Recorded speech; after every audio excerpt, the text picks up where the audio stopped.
Jadi kalau kalian itu emas, maka sesungguhnya kalian itu tetap mengkilau, tetap mempesona, tetap dicari orang, dan tetap dihargai mahal. Makanya tulis di pikiran kalian, saya boleh menjadi seorang siswa di Darul Fitrah. Mungkin banyak orang tidak mengenal saya, tapi walaupun saya lahir di satu pondok yang mungkin belum terlalu banyak dikenal orang, tidak masalah. Satu waktu orang akan mengenal saya dengan keistimewaan yang saya manfaatkan dan saya berikan kebaikannya untuk umat.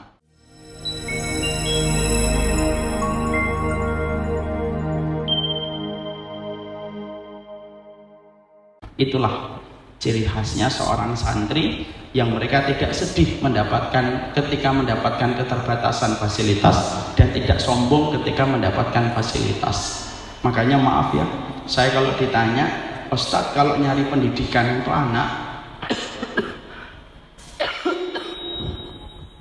saya kalau mencari pendidikan untuk anak, saya tidak mencari fasilitas yang memukau, memanjakan anak saya.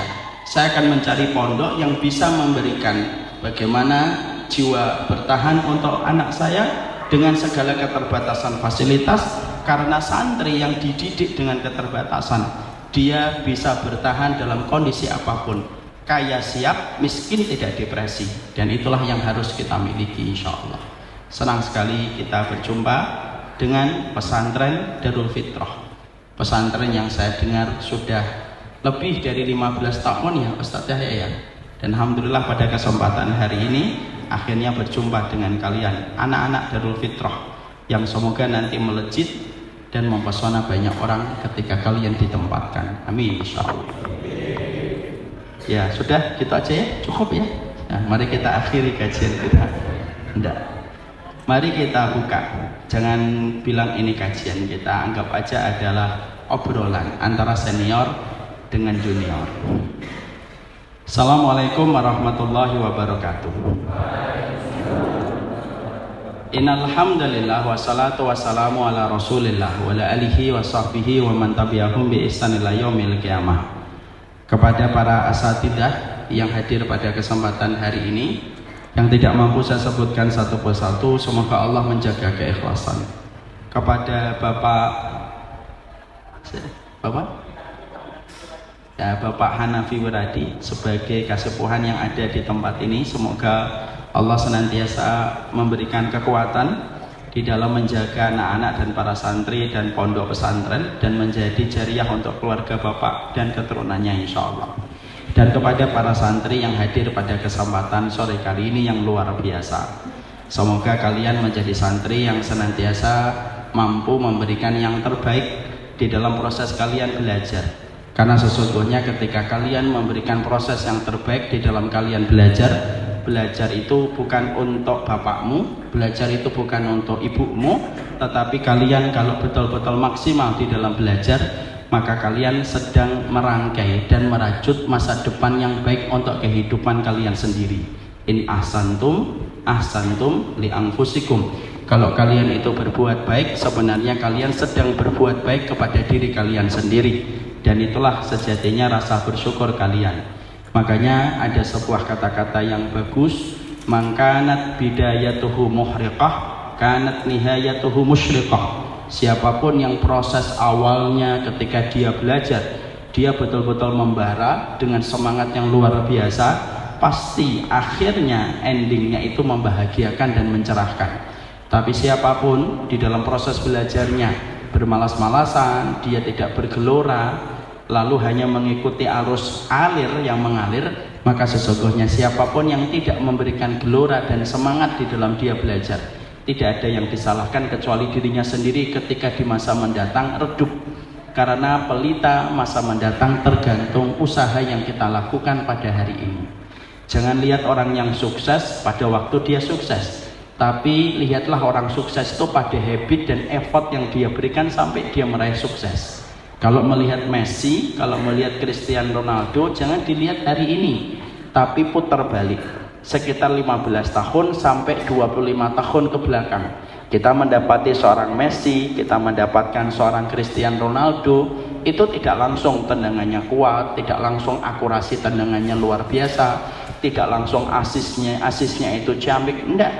Tapi itu proses belajar, dari pagi, siang, sore mereka belajar, effortnya mereka berikan, habitnya mereka tumbuhkan dengan semangat yang luar biasa. Apa yang kalian lihat dari Messi dan Cristiano Ronaldo hari ini, itu merupakan sebuah masa dari tempaan yang panjang yang mereka lakukan di sepanjang hidup.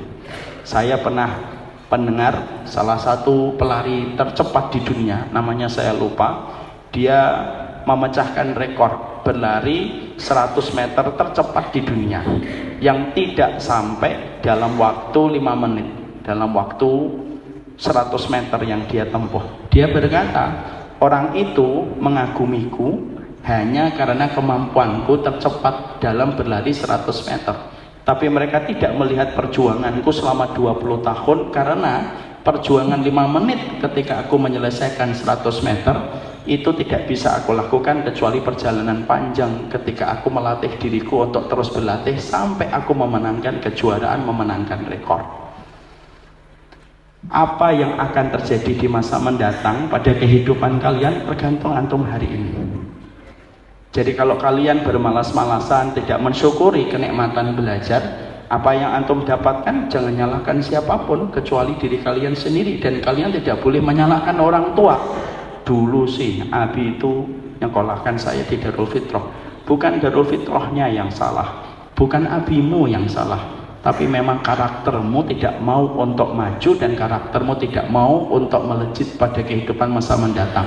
Kalau kalian belajarnya itu ala kadarnya dan belajarnya itu apa adanya, itulah yang menjadikan kalian harus mengerti.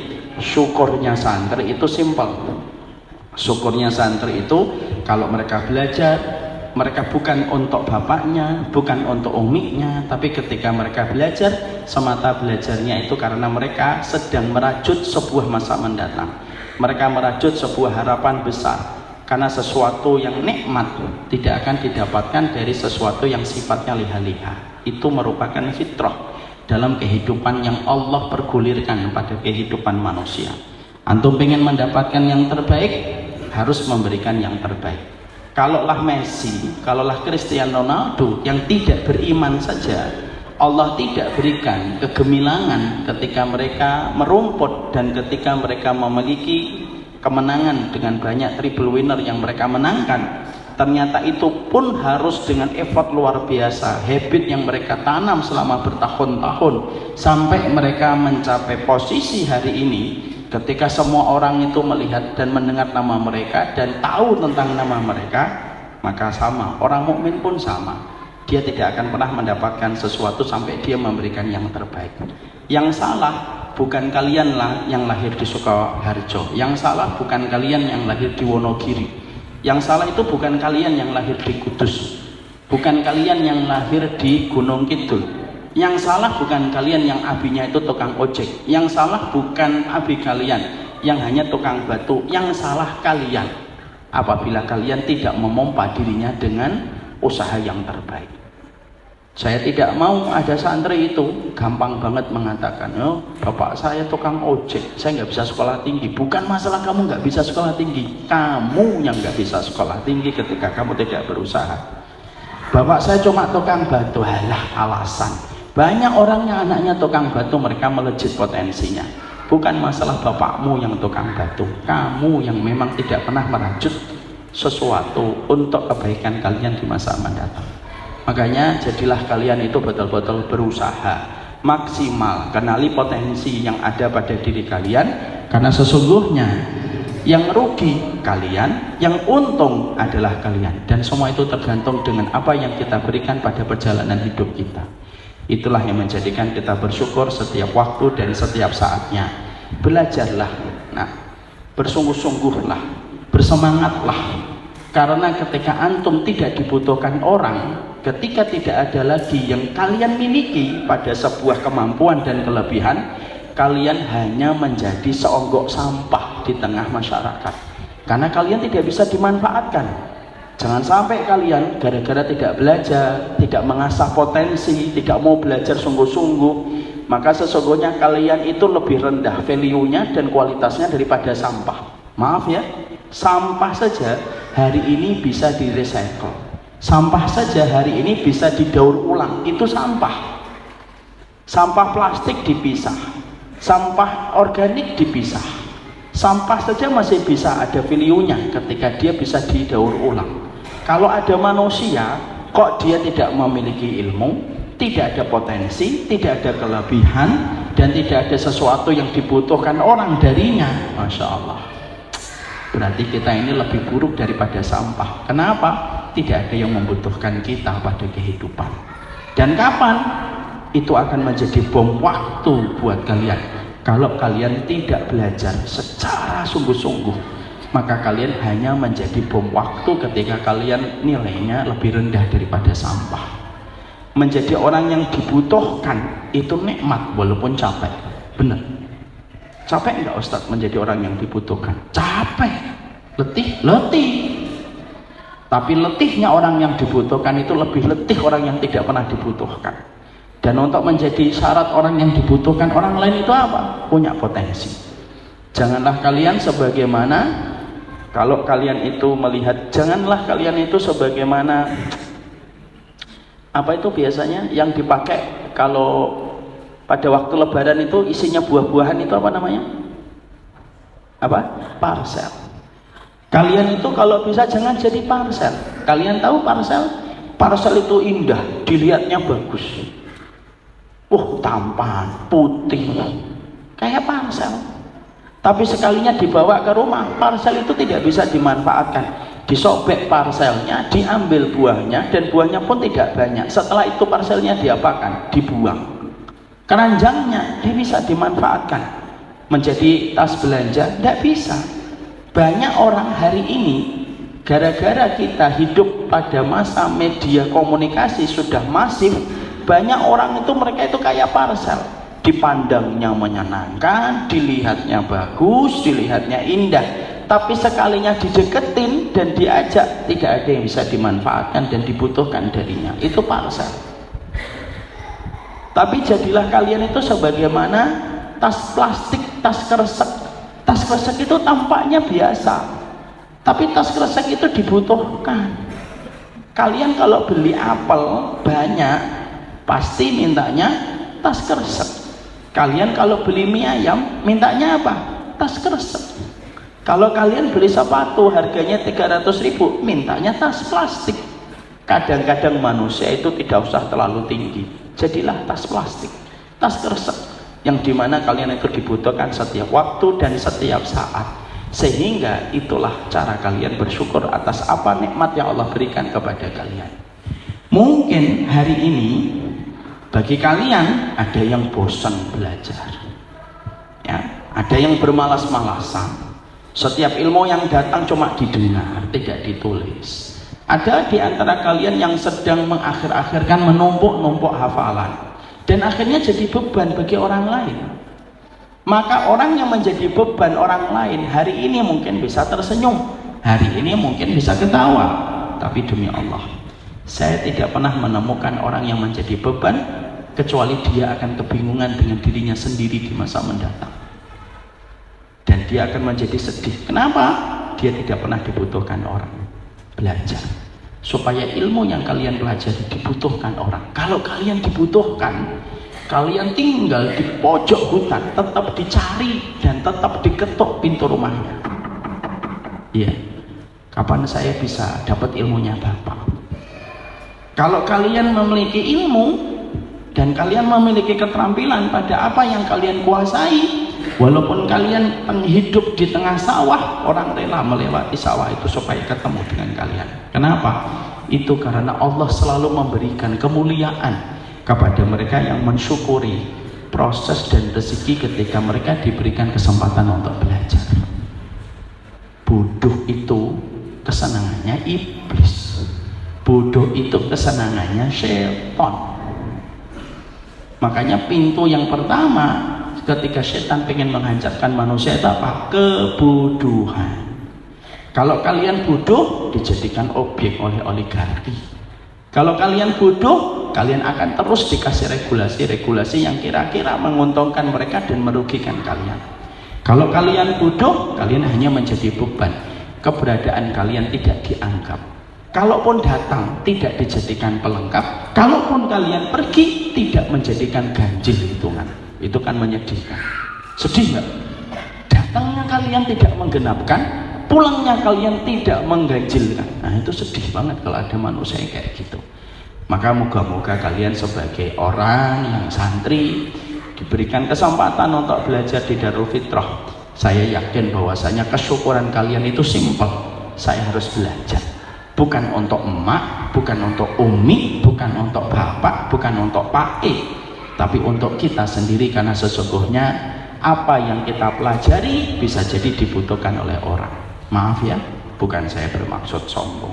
Saya belajarnya di Gunung Madu, belajarnya di tempat yang tidak sama sekali mendapatkan ijazah ya. Kamar mandi pada saat itu sering mati ketika tidak bisa mengalirkan air dan harus ngangsu. Tahu ngangsu? Ngambil air ke mata air.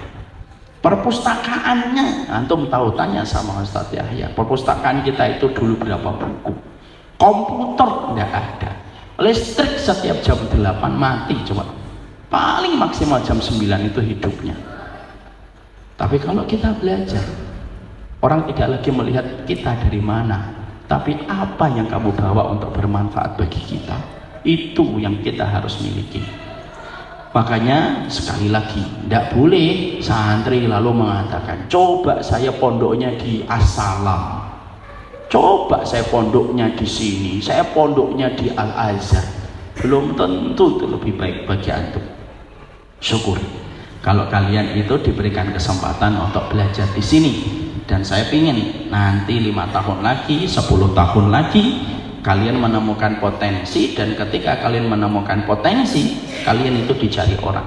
Perginya kalian akan digondeli. Rencana kalian untuk keluar akan membuat orang yang ada di sekitar kalian itu mikir kalau kalian pergi. Perginya mengganjilkan, datangnya menggenapkan. Oh itu betul-betul luar biasa. Makanya ada salah satu santri yang rumahnya dekat sini, ketika beliau betul-betul belajar pada salah satu potensinya, dia belajar IT dan betul-betul memahami itu, akhirnya keberadaannya dibutuhkan. Kepergiannya akan menjadikan berantakan, kedatangannya menjadikan kerapian dan menjadikan keberhasilan sebuah program. Itulah betapa dahsyatnya ketika kalian itu betul-betul menjadi orang yang belajar.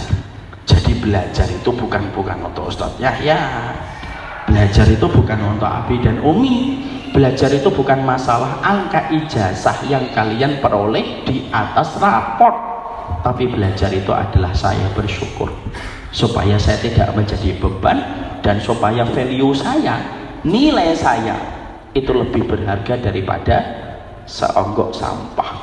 Kalian layak jadi emas, dimanapun dicari, dimanapun ditemukan, selalu dihargai mahal. Itulah emas. Paham di sini? Insya Allah. Sekarang kita pada kesempatan hari ini kita akan sharing masalah apa? Saya akan sharing sedikit, tapi moga-moga sharing ini bisa bermanfaat besar untuk kalian. Dan ini merupakan sebuah sharing dari apa yang telah kita lalui pada perjalanan kehidupan kami secara khusus. Kita mulai dengan sebuah pertanyaan. Siapa di sini yang pengen sukses di masa mendatang? Angkat tangannya dulu. Masya Allah, banyak ya ternyata. Sini ya kamu, nah sini, Masya Allah. Sini. Dari mana? Maluku Tenggara. Maluku Tenggara. Namanya siapa? Amir. Amir, Masya Allah. Amir artinya apa? Pemimpin. Pemimpin, Masya Allah. Amir sudah memimpin apa saja? Kucing, semut, kecoa. Amir apa? Umurnya berapa Amir? 14 tahun. Amir datang dari Maluku Utara, Tenggara, Ternate. Apa itu? Apa? Oh, di Tua. Di Darul Fitrah sudah berapa tahun Amir? Hah? 1 tahun. Sudah berapa juz? 1 Saya bertanya, saya tidak membutuhkan senyumanmu. Sudah banyak yang tersenyum. Amir berapa juz? Juz atau juz? Masya Allah. Juz 30 atau juz 1? Juz 30. Coba baca wadduha wal laili idza saja.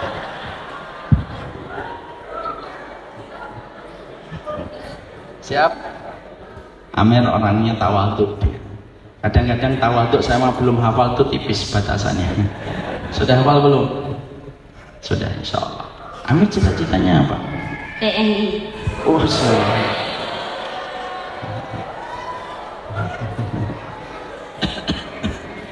TNI.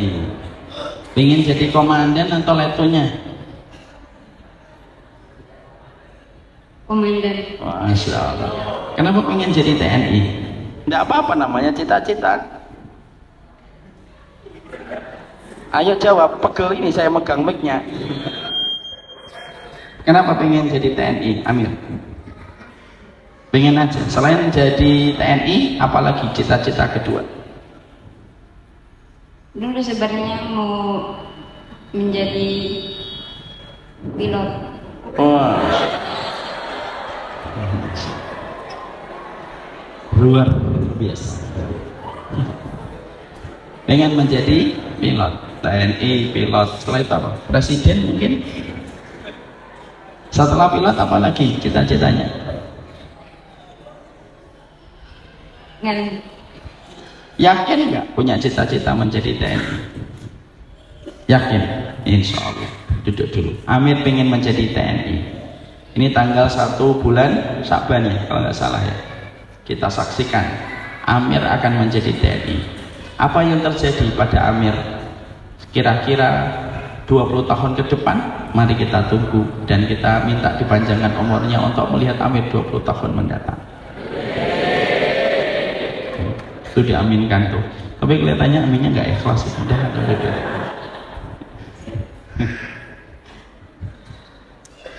Sini antum sini ya.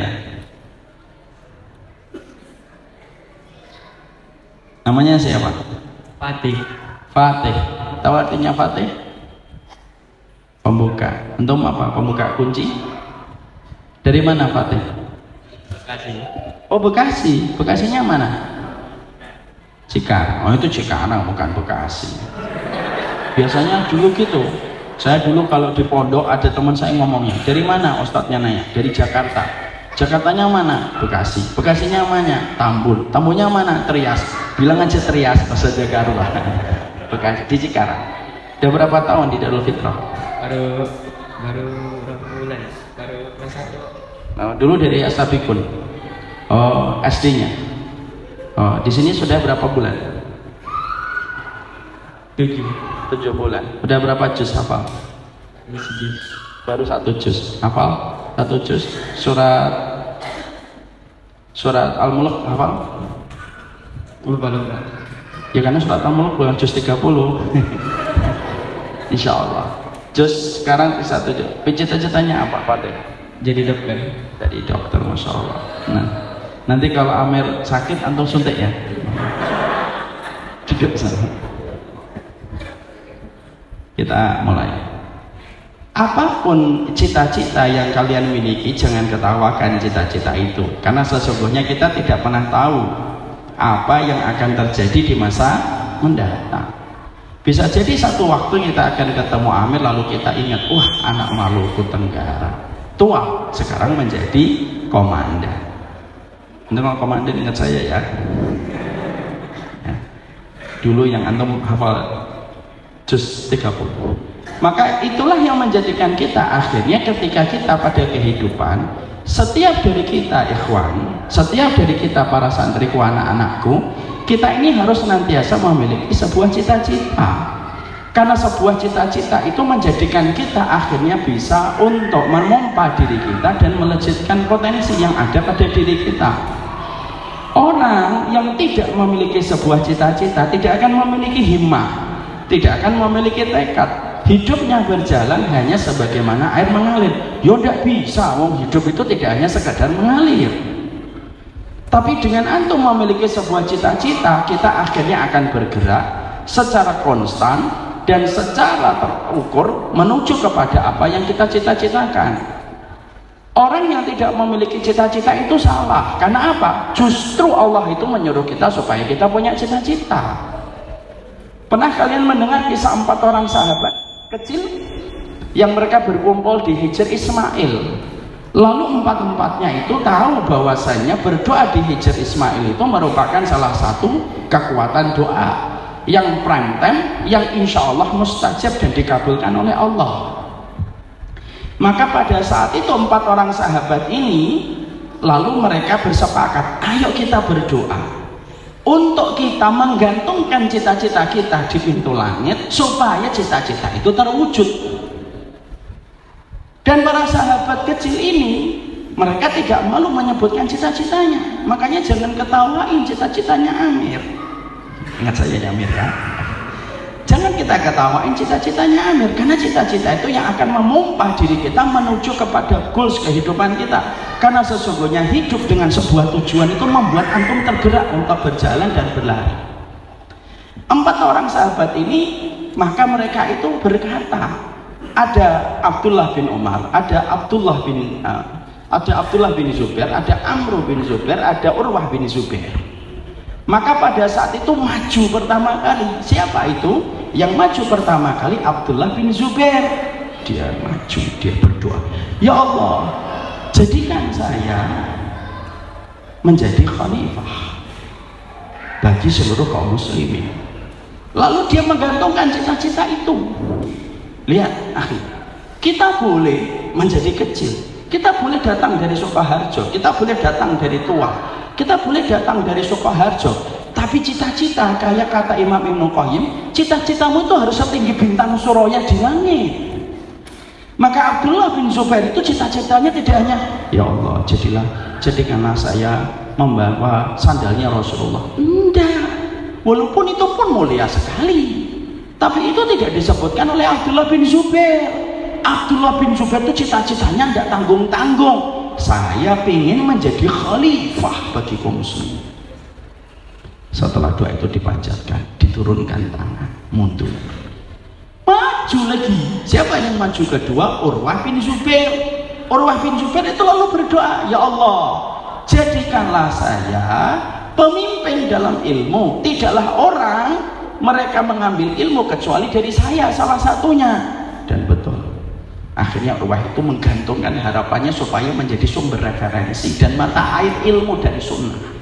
Dan Urwah bin Zubair itu belajarnya dari Ibunda Aisyah. Yang ketiga yaitu adalah Mus'ab bin Zubair. Mus'ab bin Zubair itu permintaannya malah 2. Ya Allah, jadikanlah saya pemimpin Irak. Ditambah lagi, saya ingin menikahi Aisyah binti Thalhah dan Sukainah. Saya ingin menikahi 2 wanita cantik, tapi terkenal dengan ketaatannya. Nyebutnya nggak hanya 1, 2. Ustaz Yahya aja nggak berani, beliau 2. Ya. Maka beliau menyebutkan 2 wanita sekaligus. Maka setelah 3-tiganya mereka berdoa, majulah Abdullah bin Umar. Nah, Abdullah bin Umar ini karena orangnya betul-betul bertakwa, dia mengucapkan sama Allah, saya ingin diampuni dosa-dosanya oleh Allah. Waktu berjalan, purnama mengedar. Maka ketika purnama berjalan dan mengedar pada kehidupan manusia, maka kita dapatkan ternyata Abdullah bin Zubair jadi pemimpin, pernah menjadi khalifah, putra dari Zubair bin Awam, seorang sahabat dan seorang saudagar kaya raya. Urwah bin Zubair jadi ulama besar di kalangan tabi'in. Makanya beliau pernah anaknya meninggal dunia dalam satu sebab dan beliau merupakan orang yang tetap ihtisab kepada Allah. Urwah bin Zubair. Kita mendapatkan Mus'ab bin Zubair, beliau menjadi pemimpin Irak dan 2 wanita yang beliau sebutkan, dua-duanya dikasih oleh Allah. Maka kata Imam Adz-Dzahabi, salah satu ulama besar, beliau berkata, aku pun berprasangka karena 3 orang yang berdoa di Hijr Ismail itu dikabulkan semuanya oleh Allah. Aku pun berharap, aku pun yakin doanya Ibnu Umar pun dikabulkan oleh Allah, menjadi orang yang diampuni oleh Allah. Apa yang kita dapatkan dalam riwayat itu? Itu berbicara kepada kalian dan bicara kepada para akhwat.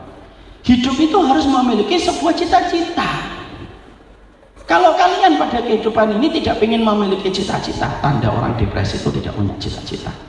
Makanya kita mendapatkan perkataan dari Imam Syafi'i. Imam Syafi'i itu memiliki sebuah cita-cita yang gede. Apa cita-citanya Imam Syafi'i? Aku ingin semua ilmu nanti diambil dari referensi yang aku sampaikan dan tidak usah dinisbatkan namanya dari diriku. Itu Imam Syafi'i. Kita mendapatkan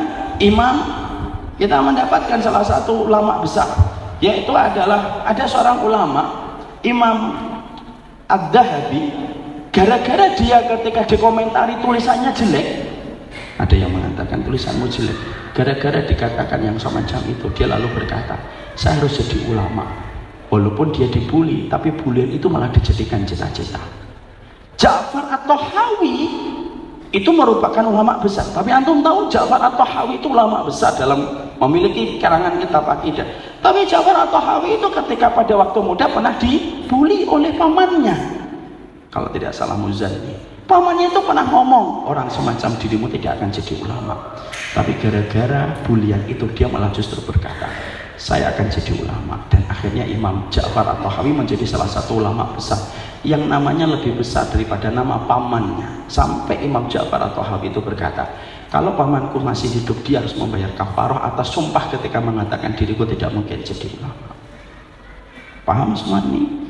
Ja'far At-Tahawi, Imam Ad-Dahabi, Abdullah bin Zubair, Urwah bin Zubair, Musa bin Zubair, ajarkan sama kalian itu satu. Santri itu harus punya cita-cita. Kalian boleh kecil pondoknya, kalian boleh becek jalannya, kalian boleh terasing dari kota ketika kalian susah untuk ke kota dan harus naik turun angkot dan mikrolet berkali-kali. Tapi tidak boleh kecil pikiran dan cita-cita kalian. Kalau ada di antara kalian yang masih punya cita-cita rendah, ya saya cukup jadi tukang ojek yang taat. Maaf. Berarti kamu tidak paham panggungnya orang-orang besar yang pernah hidup di dalam sejarah kehidupan orang yang beriman. Dan Allah itu nyuruh kita supaya kita menjadi orang yang besar. Antum tahu nggak di dalam akhir surat Al-Furqan? Coba siapa yang bisa meneruskan? Rabbana hablana min azwajina wa dzurriyyatina qurrata, terus waj'alna, apa artinya? Sini yang punya PC Muhammadiyah, sini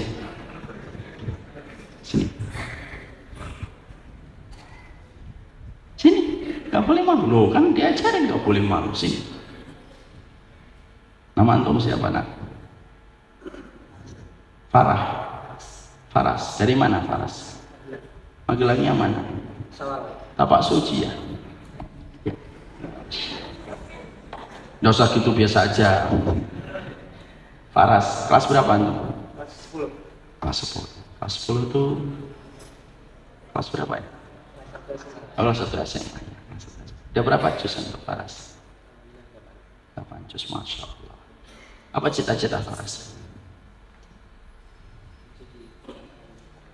Menjadi ulama multi talenta, Masya Allah. Antum sudah multi apa saja sekarang? Multi language, multi nasional? Belum ada cita-cita ke depan. Antum tahu nggak apa artinya waj'alna lil muttaqina imama yang tadi antum sebutkan? Waj'alna lil muttaqina imama artinya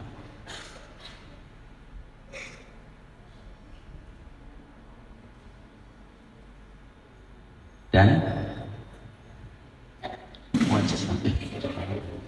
waj'alna lil muttaqina imama, dan jadikan kami orang-orang yang mukmin. Siapa yang bisa bantu Faras? Waj'alna lil muttaqina imama, apa nak? Dan jadikanlah kami pemimpin bagi orang yang bertakwa. Tahu nggak apa yang Allah maksudkan di closing ayat itu? Dan jadikanlah kami pemimpin bagi orang yang bertakwa. Apa yang ingin Allah berikan kepada kita?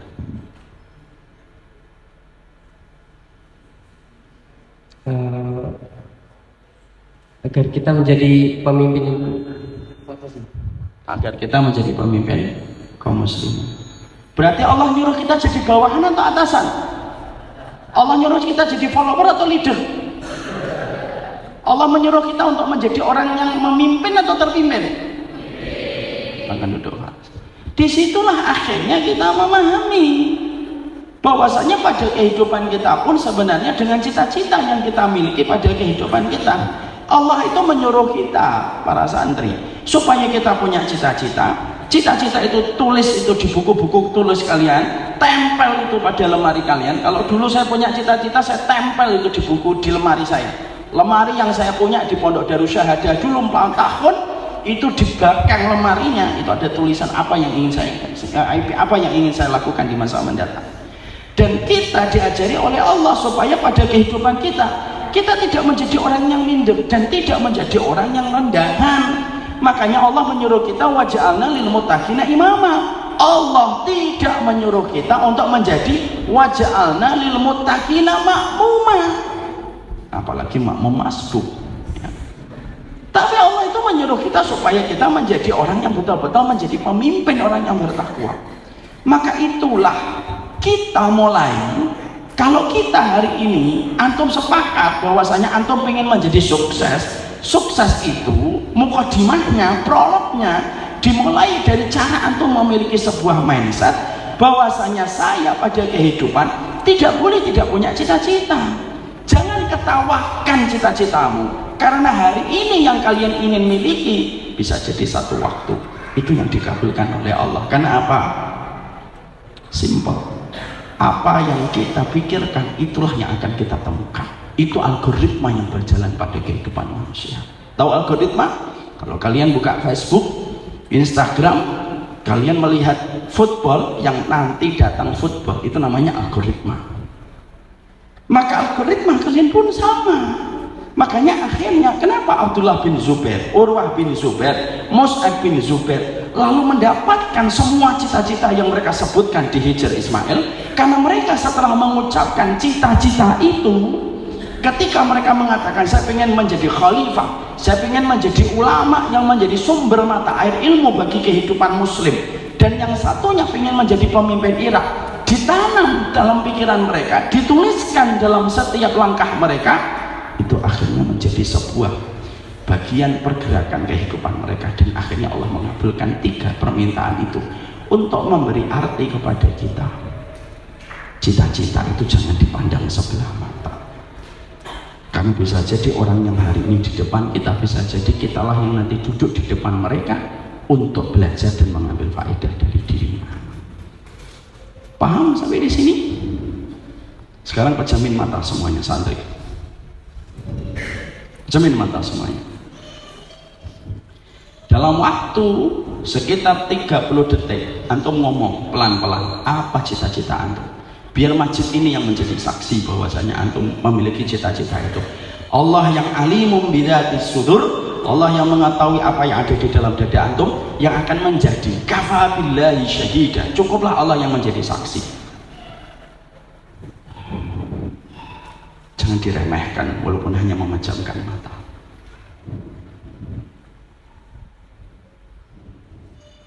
Sudah? Buka mata kalian. Cita-cita itu pegang. Minta sama Allah. Teruslah berdoa di waktu yang mustajab. Saya pasti melihat senyuman kalian di masa mendatang. Dan kalian akan ingat, dulu saya pernah memejamkan mata, lalu cita-cita itu Allah kabulkan hari ini. Saya, ini belum pernah saya ceritakan dimanapun. Dulu saya nulis, saya taruh itu di lemari. Ustaz Yahya tahu gimana lemari-lemari kita dulu di pondok. Lemari-lemari kayu yang sudah kadang-kadang patah itu. Saya tulis itu di belakang. Dan sebagian dari apa yang saya tulis saya peroleh dan saya dapatkan dengan izin Allah semata.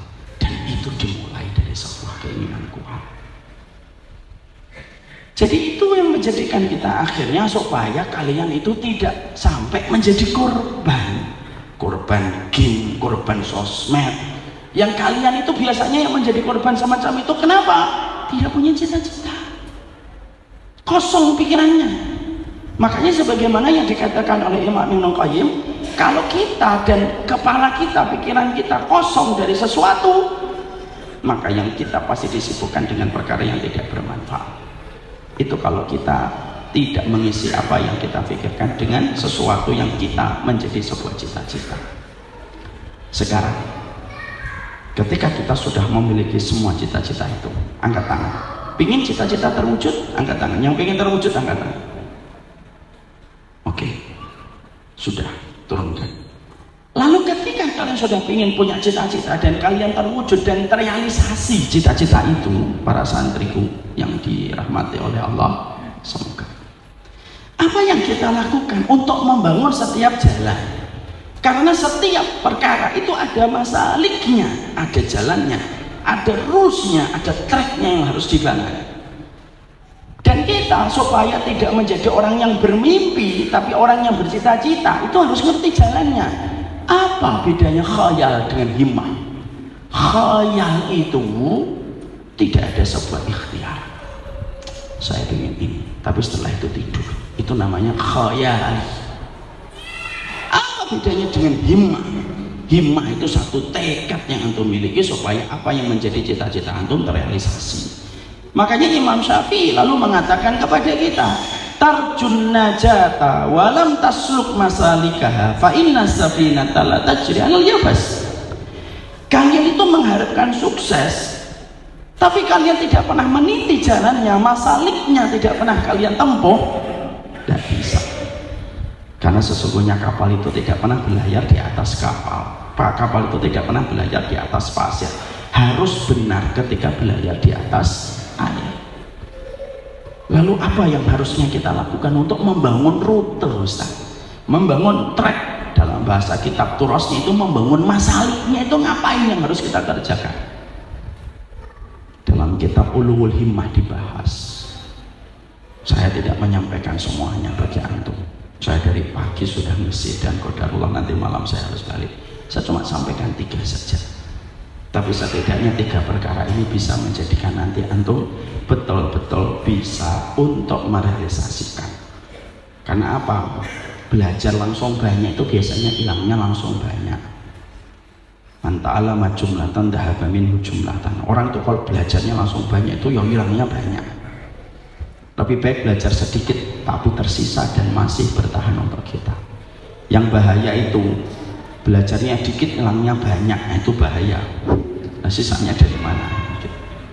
Sekarang kita bangun apa 3 perkara supaya betul-betul apa yang kita tadi sebutkan ketika menutup mata lalu kita ucapkan dalam waktu 30 detik yang tadi kita ikrarkan di dalam hati, itu betul-betul Allah wujudkan menjadi hadiah untuk kita di masa mendatang.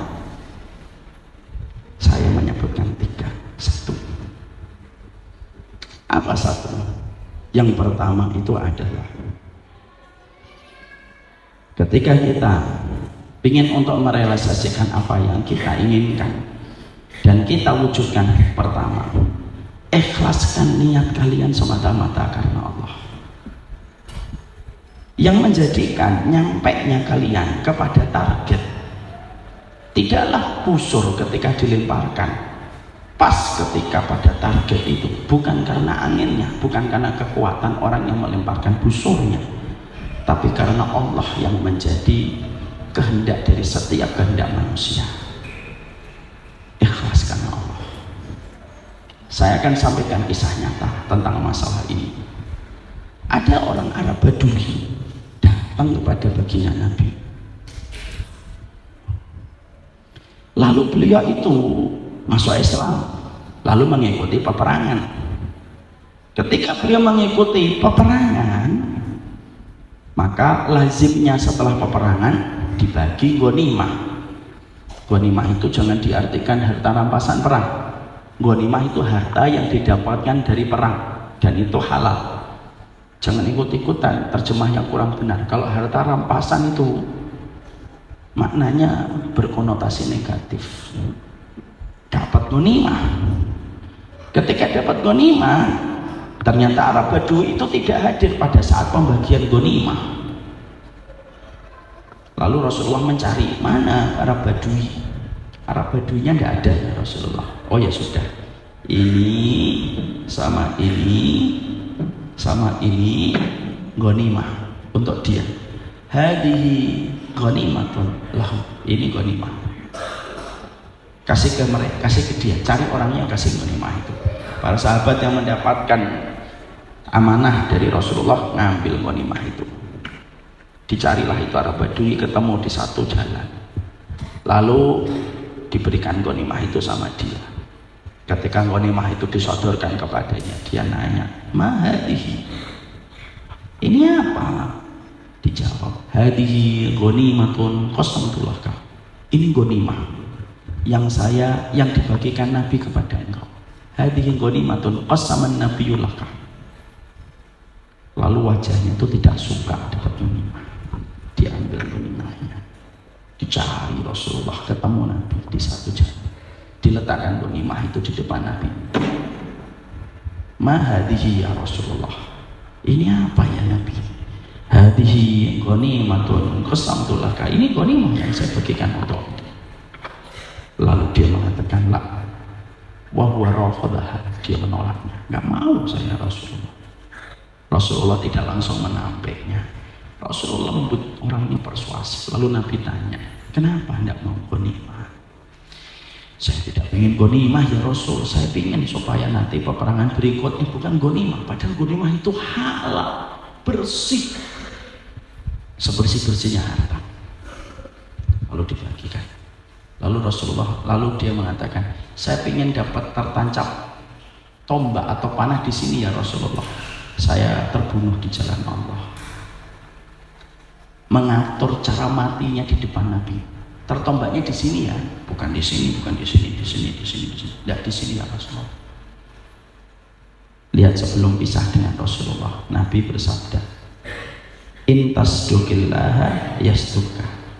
Kalau memang niatmu benar karena Allah, Allah yang akan menyampaikan dan Allah yang akan memenuhi permintaanmu tadi. Tuh, Nabi itu kalau ngomong jawami'ul kalim, singkat, ringkas, tapi maknanya dalam, sedalam samudra. Pisah dengan Nabi. Lalu ada peperangan berikutnya. Dalam sebagian riwayat ada perang Khaybar. Maka dia termasuk orang yang meninggal dalam peperangan itu. Ketika Nabi menjumpai Arab Badui, Nabi kaget. Dia tertancap dengan senjata di lehernya, di tempat persis yang dia tunjuk ketika ngobrol dengan Nabi. Tidak digeser 1 senti ke kiri, tidak pula dipindahkan beberapa senti ke kanan, tapi pada tempat yang dia tunjuk ketika di depan Nabi. Lalu Nabi berkata, "Ahada huwal a'rab." Inikah Arab Badui yang pernah ngobrol dengan saya? "Betul ya Rasulullah." Dilepaskan jubahnya, dikafani dengan jubahnya Nabi, disolatkan.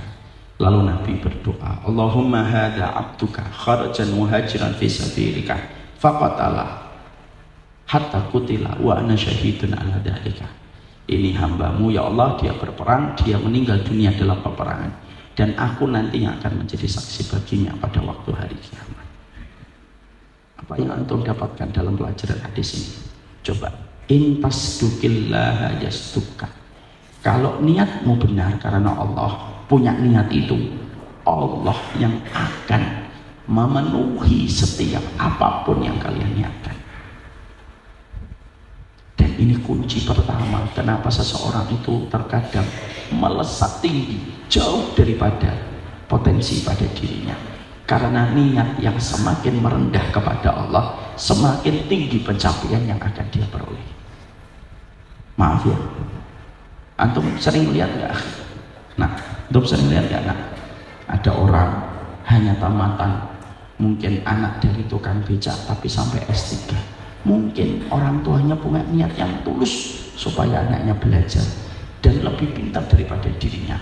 Allah yang melihat keikhlasan hatinya dan Allah yang menyampaikan. Pernah kalian lihat ada tamatan cuma SMP, sanawiyah, tapi punya pondok sampai ratusan santri dan ribuan santri, padahal yang tamat Madinah S2, S3 belum tentu bisa merintis pondok. Kenapa kok bisa? Karena ketulusan niat. Pernah kalian menjumpai ada orang yang minderan dari kecil, dia dibully, tapi ketika dia besar dia menjadi motivator nasional, dan dia berkata, saya semenjak kecil selalu minta sama Allah supaya menjadi motivator. Allah kabulkan. Niat yang benar, walaupun tidak kelihatan oleh kasat mata, tapi itu yang akhirnya dikabulkan oleh Allah ketika kalian telah menjadikan Allah itu menjadi tujuan ketika memiliki niat itu. Niat yang tadi kalian ucapkan ketika tadi sambil antum memejamkan mata, tambah satu, karena Allah pasti dikabulkan oleh Allah. Saya tahu ada seseorang yang dulunya ketika dia dalam kondisi masih belajar, dia sering masuk masjid. Ketika dia masuk masjid besar di Jakarta, dia sering bilang di pintu masjid itu, ya Allah, perkenankan saya nanti untuk menyampaikan kalimatmu dan sunnah nabimu di masjid ini.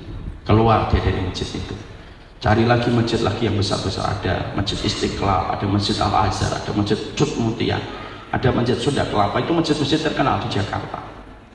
Setiap dia masuk masjid-masjid itu, selalu dia di pintu masjid keluarnya selalu berkata, ya Allah, jadikan saya diperkenankan dalam takdir untuk menyampaikan kalimatmu di sini, dan mudah bagiku untuk mengajar di sini. Antum tahu, tidak sampai 10 tahun orang itu dipanggil oleh setiap masjid yang dulunya pernah didatangi olehnya ketika masih belajar, dan setiap orang memperebutkan jadwalnya supaya beliau mau berkenan mengisi di masjid itu. Apa yang terkadang bisa menjadikan kita dimudahkan dalam perkara itu? Niat yang disebabkan karena Allah yang akan mewujudkan. Ada tukang becak di Surabaya, secara kalkulasi dia tidak bisa untuk haji, mau pendapatan tidak sampai 50.000 per hari, tapi dia bisa haji ketika ada orang yang memberikan hadiah kepadanya haji. Itulah niat yang hari ini hilang. Banyak orang di UI, ITB, IPB kadang-kadang malah tidak terwujud cita-cita mereka karena niatnya bukan karena Allah. Apa yang tadi kalian miliki ketika kalian berikrar, saya ingin untuk mendapatkan cita-cita ini, kalau kalian ikhlas, jaga setiap waktu dan bermuamalah terus dengan cita-cita itu, demi Allah pasti kalian akan dapatkan itu. Saya melihat ada tamatan aliyah ustadz saya, tapi justru dia punya ribuan santri. Karena apa? Kemuliaan niat itu menjadikan Allah mengkoneksi niat itu langsung, dan Allah memberikan aliran kepada hati yang sudah meniatkan karena Allah. Makanya ingat-ingat, intas dukillah yasduka. Kalau niatmu karena Allah, Allah yang pasti akan menghantarkan kamu kepada niat itu. Ayo ucapkan bareng-bareng sama saya. In, yang keras. In tasdukillah yasduka. In tasdukillah yasduka. In tasdukillah yasduka. Kalau kita punya niat karena Allah, Allah yang menyempurnakan sisanya. Paham? Siapa yang sudah hafal? Ya, sini nak. Namanya siapa? Siapa? Tamis. Dari mana Tamis? Dari Bekasi. Bekasinya mana? Oh, Keraji, dekat dong. Anaknya siapa dong? Bapak saya Muhammad Wasil. Bapak? Muhammad Wasil. Muhammad Wasil. Saya kenal enggak? Kayaknya enggak, ya udah enggak apa-apa. In tasdukillah. In tasdukillah yasduka. apa artinya? Jika niatmu karena Allah, maka Allah yang akan mempermudahnya. Masya Allah. Cita-cita Mak Wasil apa? Wasil bapakmu itu tadi apa? Cita apa sama namamu? Tamis. Cita-cita Tamis apa? Menjadi salah satu seseorang yang mengajarkan syariat Islam. Amin, insya Allah. Konkretnya apa? Menteri Agama, Ketua Partai,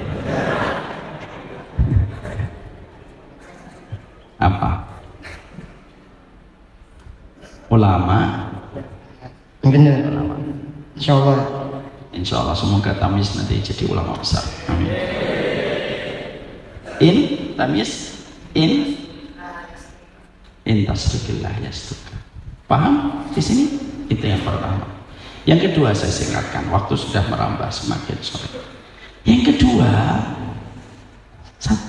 itu nomor 2-nya adalah dekati ibu kalian.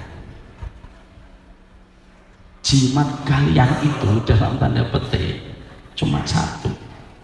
Kalau kalian dekat sama ibu kalian, lalu kalian melapangkan hati ibu kalian, menjadikan ibu kalian ridho, tidak ada orang yang telah diridhoi sama ibunya kecuali semua permintaannya mudah bagi Allah membuka langit dan Allah mewujudkannya. Pernah dengar kisahnya Jurayj? Pernah dengar? Jurayj ini ulama besar, tapi pernah gara-gara doanya seorang ibu yang bercanda saja dikabulkan sama Allah. Jurayj lagi sholat, lalu pada saat itu ibunya manggil, Jurayj, saya nyambut seruan itu atau saya sholat? Lalu dia bilang, saya sholat. Ibunya manggil lagi yang kedua, Jurayj, saya lagi sholat nih, saya penuhi panggilan ibu atau saya sholat? Ya, saya sholat. Sampai yang ketiga, Jurayj, ya saya sholat dulu aja. Ibunya lalu setengah bersanda berkata, tidak akan mati kamu Jurayj sampai kamu melihat senyuman seorang pelacur. Coba main-main gak itu? Ibunya nggak berniat serius itu. Ya, setelah beberapa lama ternyata ibunya sudah meninggal dunia. Perkataan ibunya itu gantung di pintu-pintu langit. Sehingga pada satu waktu ketika ada seorang pelacur di satu kampung hamil, dihamili sama penggembala sapi. Lalu ketika pelacur itu hamil, pada saat itu kondisi Islam itu kuat syariatnya, perempuan itu diinterogasi dan disidak. Kok kamu bisa hamil belum punya suami? Iya, ada yang menghamili saya. Siapa yang menghamili kamu? Jurayj. Padahal Jurayj terkenal sebagai ahli ibadah dan ulama.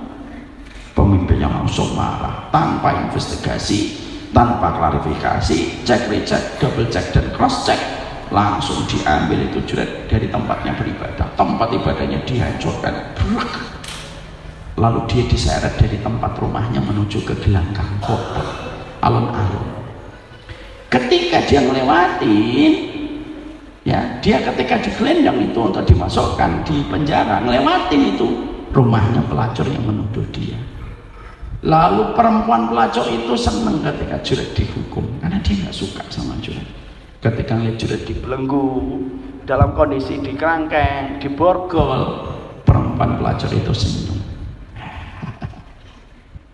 Surat ketika melihat perempuan pelacur itu yang menuduh dia menzinai perempuan itu tersenyum, Jurayj membalas lagi tersenyum. Masukkan penjara. Tidak lama setelah itu perempuan tersebut melahirkan, anaknya bisa bicara. Jadi anak yang bisa bicara itu Isa alaihissalam, dan anak dari wanita pelacur itu. Anak wanita pelacur itu berkata, bapak saya bukan Jurayj, tapi bapak saya adalah penggembala sapi. Masya Allah. Akhirnya sang hakim merasa menyesal, dibebaskan Jurayj. Lalu pada saat itu dia akan dibangunkan kembali tempat ibadahnya. Tapi sebelum itu ditanya, kenapa engkau ketika kami memborgol kamu ketemu pelacur itu yang menuduhmu, kamu tersenyum ketika dia tersenyum sama dirimu? Jurayj lalu berkata, karena aku teringat omongan ibuku, tidak akan mati kamu Jurayj sampai kamu melihat senyuman seorang pelacur. Dan itu terjadi. Padahal Jurayj saat itu lagi sholat dan memilih antara sholat dan memenuhi panggilan ibu. Orang mukmin itu gak akan meremehkan jimatnya, dan jimat kalian itu satu. Ibumu jimatnya 3 kali lebih besar daripada seorang bapak. Kalian hafal Al-Quran 30 juz, tapi suka bentak orang tua, gak ada harganya di depan saya. kalian hafal 1000 hadis tapi kalian itu tidak sensitif dan empati sama ibunya, wah, tidak ada hormatnya saya sama kamu. Makanya maaf ya, anak saya kalau bentak saya masih bisa maklumi, tapi kalau anak saya itu bentak ibunya, kalian tanya sama bertiga itu yang saya bawa, mereka pasti tahu. Abi kalau dengar kami bentak ibu istri saya, marahnya itu bisa berpuluh-puluh kali lipat. Dan saya selalu mengatakan sama Ja'far sama Basar, kalian boleh bentak Abi, tapi kalian tidak boleh sama sekali bentak ibu kalian. Sekalian kalian bentak ibu kalian, 1000 kesempatan baik Allah hindarkan dan Allah palingkan hanya karena bentakan kalian kepada ibu kalian. Makanya Masya Allah, coba di antara kalian yang rajin telepon ibunya siapa? Pengen sukses, jarang nelpon ibunya, rugi dong kan gitu. Sekolah susah-susah di Darul Fitrah, nelponnya jarang sama orang tua, rugi dong. Ngapain kalian hafal Al-Quran ini nelpon orang tua males-malesan? Tapi pengen gak usah mondok, pulang aja sana ngangsu sana. Mau kalian mondok itu supaya kalian itu bisa berbakti sama ibu kalian. Kalian tahu nggak, ibu saya ini di pondok tahun 96 sampai tahun 99. Kalian belum ada, bibirnya aja belum ada mungkin. Saya itu mondok 96 99 itu surat-suratnya saya untuk ibu masih terjaga di lemarinya. Surat ini dulu saya kirim, surat ini dijaga ini sama ibu dan masih bisa saya baca sampai sekarang. Itulah yang terkadang saya kita lupakan. Pernah nggak kalian lihat orang pinter tapi hidupnya belangsakan? Banyak, karena jauh dari orang tua. Pernah nggak kalian lihat orang yang biasa, ilmunya juga biasa tapi berkah? Itu karena orang tua ibunya yang selalu mendampingi dan selalu memberikan kepadanya sebuah bekal, yaitu adalah doa. Siapa yang selebih dari 2 bulan belum nelpon ibunya? Angkat tangan. Siapa yang sudah lebih dari 2 bulan belum nelpon ibunya? Nggak ada yang angkat. Sini.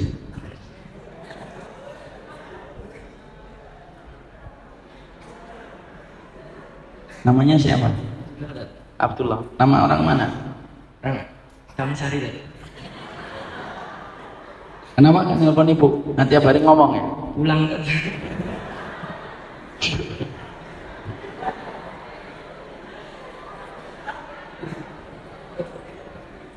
Semoga kesalnya saya tidak menghambat masa depan antum.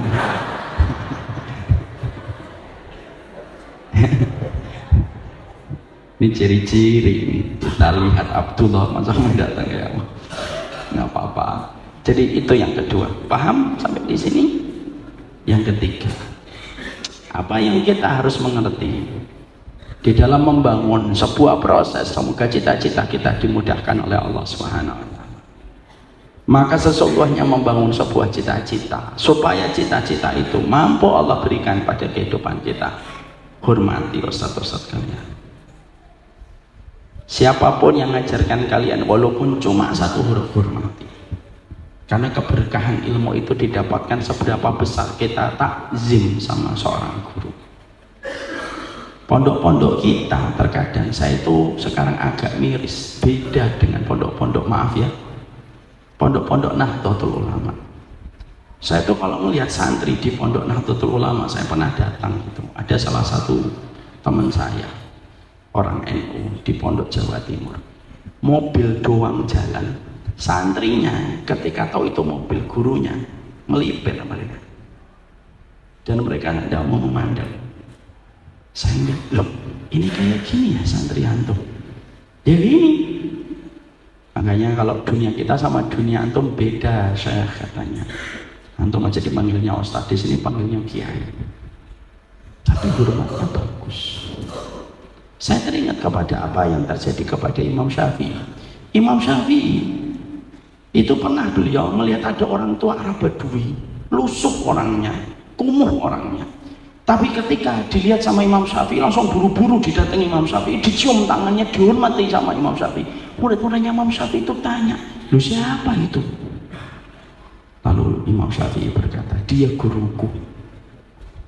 Murid-muridnya kan bingung, ini guru yang bagian mana? Karena mereka tahu semua guru-gurunya, sanadnya itu dari mana gitu. Yang ini terluput dari mereka, ini guru yang mana? Ini guru yang pernah mengajariku satu ilmu, tapi sudah dicap sama Imam Syafi'i sebagai guru. Lalu murid-muridnya tanya, "Apa yang diajarkan guru itu kepada engkau, wahai Imam Syafi'i?" "Dia mengajariku bagaimana membedakan anjing kalau belum balik dan anjing kalau sudah balik." Siapa yang tahu membedakan anjing yang Abdullah? Sini, orang Tawang Sari. Sini. Gimana membedakan anjing yang sudah balik dan belum balik? Nggak ada, Ustaz. Belum tahu. Belum tahu, sini. Anjing itu kalau belum balik, dia kencingnya tidak mengangkat sebelah kaki.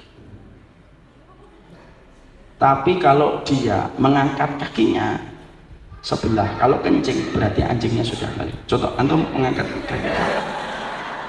Enggak, ngangkat kaki aja. Nah, ini sudah balik. Makanya jangan bully saya bully kamu habis-habisan. Berarti dia udah balik. Gara-gara ngajarin itu saja dihormati sama Imam Syafi'i. Saya ketika membaca matan itu langsung tahu, oh pantas Imam Syafi'i itu berkahnya luar biasa. Karena apa? Cara dia menghormati guru itu luar biasa, di atas rata-rata manusia biasa.